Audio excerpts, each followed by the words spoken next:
নারায়ণগঞ্জ থেকে ঢাকা ফেরার পথে ভয়ঙ্কর দুর্ঘটনার কবলে পড়েন ঢাকাই সিনেমার জনপ্রিয় চিত্রনায়ক বাপ্পি চৌধুরী। ট্রাকের ধাক্কায় ক্ষতিগ্রস্ত হয় তার গাড়ি। রোববার রাত 12টার সময় যাত্রাবাড়ী ফ্লাইওভারে এ দুর্ঘটনা ঘটে।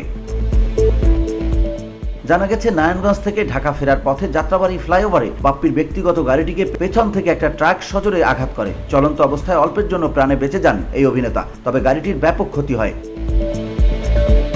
এই নায়ক বলেন, আমি এখনো ট্রমার মধ্যে আছি। ছবিতে দেখা যাচ্ছে সড়ক বিভাজনের সঙ্গে হেলান দিয়ে বসে আছেন বাপ্পি চৌধুরী, পাশেই পড়ে আছে ক্ষতিগ্রস্ত গাড়িটি।